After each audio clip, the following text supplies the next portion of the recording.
दे दूंगा, 5 नंबर में आएगा, एकदम तय है। और अगर नहीं आएगा तो जो मन वो कमेंट्स कर सकते हैं, ये गारंटी एकदम आना ही आना है, 5 नंबर एकदम तय है, फिक्स, 5 से कम नहीं हो सकता, ये लिख करके दे दूंगा, एकदम विश्वास करिए एक बार। चलिए हम लोग बिना लेट किए स्टार्ट करते हैं पहला क्वेश्चन नंबर 1। ओके, तो क्वेश्चन नंबर 1 में क्या बोला, क्वेश्चन नंबर 1 में बोला श्रम विभाजन और जाति प्रथा। अच्छा ये बात है, श्रम विभाजन और जाति प्रथा के लेखक कौन है? श्रम विभाजन और जाति प्रथा के लेखक कौन है? अच्छा, ऑप्शन नंबर ए भीमराव अंबेडकर। अच्छा ये बात। बी नंबर मैक्सुलर, ये कौन था? पता नहीं है। अच्छा, सी नंबर में नलिन विलोचन शर्मा। डी नंबर में नॉन ऑफ दिस। हंसते खेलते कूदते उड़ाते, सिखा दूंगा आपको ऑब्जेक्टिव इस तरीके से कि भूलिएगा नहीं, तो याद रखिएगा। श्रम विभाजन और जाति प्रथा के लेखक कौन थे? भीमराव अंबेडकर जी थे। श्रम विभाजन और जाति प्रथा के लेखक कौन थे? भीमराव अंबेडकर जी थे। ठीक है, अगला 20 के दांत सांप का दांत है ना, 20 का दांत सांप का दांत। तो 20 के दांत के लेखक कौन? 20 के दांत के लेखक कौन है? तो 20 के दांत के लेखक क्या भीमराव जी हैं? नहीं, ऐसा नहीं हो सकता। अच्छा, नन विलोचन शर्मा। देखते हैं अमरकांत। नो, अमरकांत तो होगा नहीं, सबको याद है। तो क्या होगा, यानी याद रखना है 20 के दांत के लेखक नलिन विलोचन शर्मा जी हैं। 20 के दांत नलिन विलोचन शर्मा। ट्रिक क्या रहेगा? 20 का दांत किसका था? तो नलिन विलोचन शर्मा का था। यानी नलिन विलोचन शर्मा ऐसा व्यक्ति थे जो किसी को जैसे काटे ना तो उसके अंदर मृत्यु हो गई, मतलब उसके दांत में विष था। तो किसके दांत में विष था? तो नलिन विलोचन शर्मा के दांत में विष था, याद रहेगा। और कौन श्रम का विभाजन किया? तो भीमराव अंबेडकर। बात समझ आ रही है? एक ट्रिक है, रटना उटना है, ट्रिक से याद करना है। अगला, भारत से हम क्या सीखें? भारत से हम क्या सीखें तो किसके लेखक है? भारत से हम क्या सीखें कि लेखक कौन? भारत हमारा जो इंडिया है ना, इंडिया से बहुत कुछ सीख सकते हैं, हम भी सीखते हैं। और एक सबसे पहले एक व्यक्ति ने लिखा था भारत से हम क्या सीखें, तो हम जोड़ लेते हैं उसको ट्रिक से कि भारत से हम क्या सीखें सबसे पहले किसने कहा था, या उस व्यक्ति का नाम बताओ जो भारत से हम क्या सीखे बोला है। यानी याद हो गया ना कि भारत से हम क्या सीखे, इसके लेखक कौन? तो भारत से हम क्या सीखे, इसके लेखक हमारे कौन हो गए? मैक्सुलर। याद रहेगा, भारत से हम क्या सीखे के लेखक कौन? मैक्सुलर। ट्रिक से कैसे याद रखिएगा? भारत से हम क्या सीखे, सबसे पहला व्यक्ति कौन था जो भारत से सीखा था या उस पर आधारित कहानी लिखा था? मैक्सुलर जी थे। हंसते खेलते कूदते उछलते, सब याद कर लो, क्या दिक्कत है? मैं बोलता हूँ इस चैनल को कर लो सब्सक्राइब। क्यों? क्योंकि इस पर मैथ्स का भी ऑब्जेक्टिव अपलोड होता है, साइंस का भी, सोशल साइंस का भी होने वाला है कुछ दिनों में, और हिंदी का तो हो ही रहा है। सब चीज़ मिलेगा फ्री ऑफ कॉस्ट, सब्सक्राइब कर लो जल्दी से। अगला देखते हैं, नाखून क्यों बढ़ते हैं के लेखक है। नाखून क्यों बढ़ते हैं? देखते हैं ना, कतनों काटे ये बढ़ते रहता है, ये बड़ी ढीठ है। क्या है? बड़ी ढीठ है, कितना भी काटूंगा बढ़ते रहेगा, कितना बढ़ूंगा, ढीठ है। तभी तो ढीठ व्यक्ति उल्टा पुल्टा काम करते, ढीठ है, बढ़ते जाता है। तो वही बोला कि नाखून क्यों बढ़ते हैं कि लेखक कौन? तो नाखून क्यों बढ़ते हैं कि लेखक हमारे हो गए हैं, किधर गया? हाँ, हजारी प्रसाद द्विवेदी जी हो गए। नाखून क्यों बढ़ते हैं कि लेखक कौन? हजारी प्रसाद द्विवेदी जी। याद रहेगा ना? अच्छा, कल ही पूछूंगा आपसे। अगला, नागरी लिपि के लेखक कौन जी? ओ, नागरी लिपि जी। तो नागरी लिपि के लेखक जी कौन है? तो देखिए ट्रिक भी बता रहा हूँ आपको, बस 5 को याद करो शुद्ध से, बाकी सब खुद याद हो जाएगा। चूंकि हम लोग अमरकांत कन्फर्म है तो हो नहीं सकता, और अभी पढ़े कि मैक्सुलर नहीं हो सकता। क्यों? क्योंकि भारत से हम क्या सीखे के लेखक है ना, तो वो तो नहीं होंगे। ओके, तो बचा कौन? तो गुणाकार मूल्य जी बचे। तो यानी नागरी लिपि, नगरी को कौन लिखता था?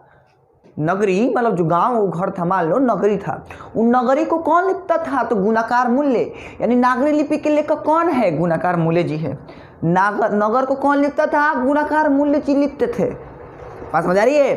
अगला, बहादुर। अच्छा ये बात, बहादुर के लेखक कौन? यानी कौन बहादुर था? याद रहेगा, ऐसे याद करिए ट्रिक से। बहादुर के लेखक कौन है? तो बहादुर कौन था? बहादुर के लेखक कौन है? बहादुर कौन था? तो अमरकांत जी थे। किधर गए? इधर है। बहादुर के लेखक कौन है? अमरकांत। बहादुर कौन था? अमरकांत। ठीक है। देखिए कहानी, देखिए बहादुर अमरकांत नहीं था, बट याद करने का टेक्निक बता रहा हूँ आपको, क्योंकि बहादुर कोई और था क्या, किसी लड़के के नाम पर ये कहानी आधारित है। मैं जब ऑब्जेक्टिव पूरा अंदर लेकर आऊँ ना, इस जो चैप्टर हम पढ़ेंगे तो उसका अंदर का जब ऑब्जेक्टिव लेकर के आऊँगा ना, तो उस टाइम आपको और डिटेल बताऊँगा। अभी बस इतना जानिए, बहादुर के लेखक कौन है, अमरकांत जी है। तो फटाफट इसका स्क्रीनशॉट ले लीजिए। और हाँ, मैं सीरियस बोल रहा हूँ, ये एकदम आएगा। मैं 24 को पढ़ाऊँगा, उसमें से 6 नंबर आना है। नहीं आएगा, हड़ताल मचा देंगे हम लोग साथ चल करके बिहार बोर्ड पे। क्या चलेंगे ना? पहले इसका स्क्रीनशॉट ले लीजिए फटाफट। ओके, चलिए अब हम आगे बढ़ते हैं। आगे मतलब क्या, क्वेश्चन नंबर 7 नंबर में क्या बोला 7 नंबर में बोला परंपरा का मूल्यांकन के लेखक है। परंपरा, परंपरावादी, परंपरा के मूल्यांकन के लेखक कौन है? तो रामविलास शर्मा जी हैं। यानी आपको ये ट्रिक से याद रखना है कि परंपरावादी कौन था, तो रामविलास शर्मा जी थे। परंपरावादी कौन था? तो रामविलास शर्मा। परंपरावादी कौन था? रामविलास शर्मा। यानी परंपरावादी, यानी परंपरा का मूल्यांकन के लेखक कौन? रामविलास शर्मा। अच्छा, अगला, जीत जीत मैं निरखत हूँ। जीत मैं निरखत हूँ, समझिएगा, जीत जीत मैं निरखत हूँ कि लेखक कौन है? तो जीत जीत मैं निरखत हूँ, याद रखिएगा, कौन व्यक्ति है जो जीत कर खुशी मनाता है, या ऐसे बोलेंगे ट्रिक से, कौन व्यक्ति था जो जीत के खुशी मनाता था? तो वो थे पंडित बिरजू महाराज। फिर से, जीतकर कौन खुशी मनाता था? पंडित बिरजू महाराज। जीतकर कौन खुशी मनाता था? पंडित बिरजू महाराज। डन। अगला देखते हैं, अभिन्यो। अच्छा, अभिन्यो के लेखक कौन है? अभिन्यो के लेखक कौन है? Option number A Amarkant, B Bhimrao, C Ashok Vajpeyi और डी नन ऑफ दीज। अभिन्यो। अच्छा, कौन? आम बीनने। कौन? आम बीनने जाता था, इसलिए अभिन्यो आम बीनने, अभिन्यो आम बीनने, अभिन्यो आम बीनने। तो कौन आम बीनने जाता था भाई? तो अशोक वाजपेयी जाते थे, अशोक वाजपेयी जी जाते थे। अभिन्यो आम बीनने, अभिन्यो आम बीनने, यानी आम बीनने कौन जाता था? तो आम बीनने अशोक वाजपेयी जी जाते थे। यानी आज से ये याद रखना है, अभिन्यो किधर गया? अभिन्यो के लेखक कौन? अशोक वाजपेयी। कितना सुंदर ट्रिक है, फैलाओ इसे, फैलाओ एकदम फैलाओ, बिहार में पूरा फैला दो, पूरा बिहार वाले के पास फैलाओ, पूरा जितना भी है पूरा बिहार में फैलना चाहिए, ताकि सारे बिहार के स्टूडेंट्स इसको देखें और सीखे और लगे कि हम ऐसे क्वेश्चन पढ़ना चाहिए, ऐसा ट्रिक होना चाहिए। मजा ही बात, पूरा फैलाइए इसको। अगला, मछली सब खाता होगा, खाते हो ना? नहीं खाते हो? हाँ, बगल वाला खाता है। नहीं, तुम्हारे बगल वाला खाता है?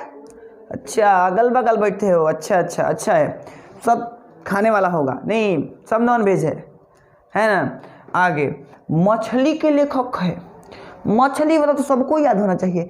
मछली के लेखक कौन है जी?